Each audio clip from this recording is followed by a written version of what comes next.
Start. I rise to support the principle of this bill from the bottom of my heart. This bill is the outcome of the Fiscal Commission's report, a very illuminating document.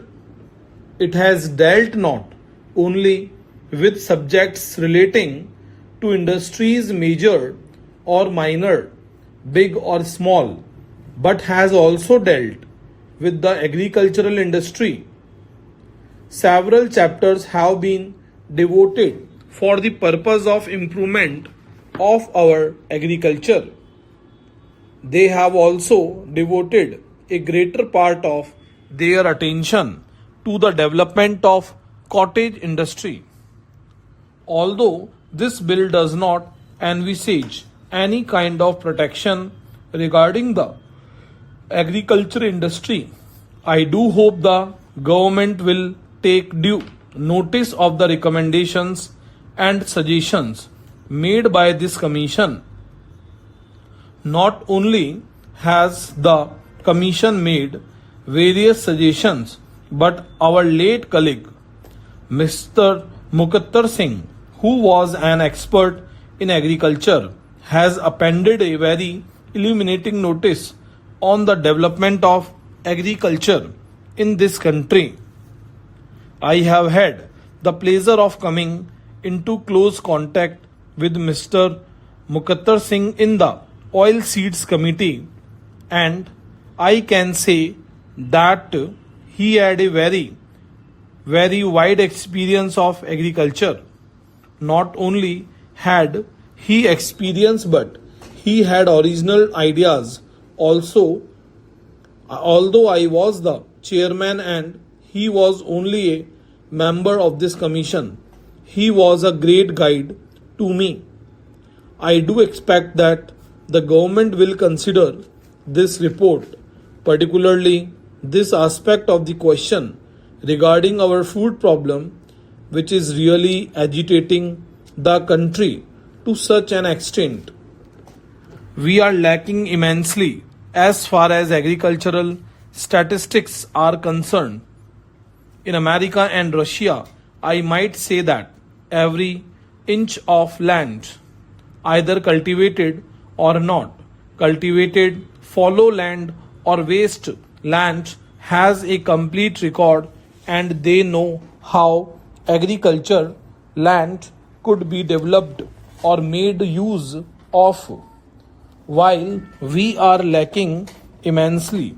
In this respect, this report furnishes a great deal of information. Therefore, although this does not come within the jurisdiction of the Ministry of Commerce and Industry, I hope that government will bear this in mind as to what they intend doing as regards the recommendations of this commission as far as the agricultural aspect is concerned. Because this report has not come before this house for consideration, we are considering only a part of it, namely the big industries or the power and heavy industries. The point which I stated with regard to the cottage industry is an important factor para. Now I come to heavy industries which are confronted with foreign competition. There is certainly a great improvement in this bill as against the provisions of the previous tariff board.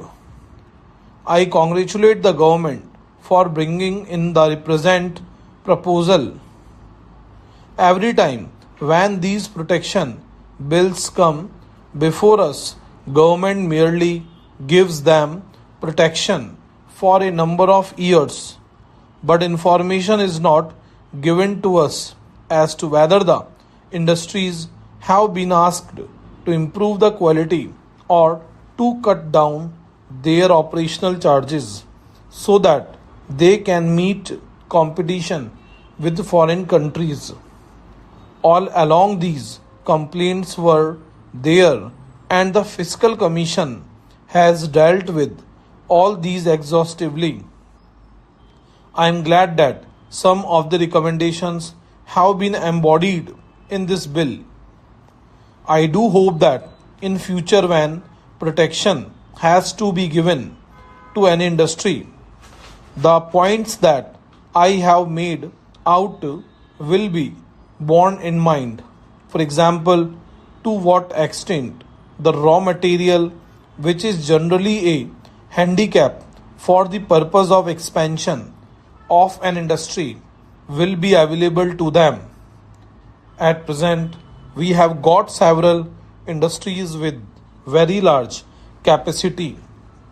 In certain respects, we can cope with the Indian production in the country, but for want of the raw material, they cannot produce that quantity which India requires. Every member of the select committee has to read the report, and if they have not done so, they should, in the interest of the industries concerned and the country. All this discussion here is to enable the members of the select committee to know what are the points to be considered and the objects to be aimed at, and so on. You have rightly laid down the healthy convention that the members of the select committee need not take part in the discussion, but they should be present and listen to the observations made here. They may accept whatever they feel like accepting, but that is another matter. As I said, this convention that you have laid down, sir, is a healthy convention, and nobody should take it ill if anybody says anything about this subject. I am saying the right thing according to me, and it may be agreeable to some, and it may not be agreeable to others. Well, sir, regarding the number of members on the Tariff Commission, it has been stated that the number should be raised from 4 to 6. Anyway, power has been left with the government to increase the number by 2 if and when the necessity for that is felt. This arrangement should suffice, but it should not be governed by any consideration of economy. Stop.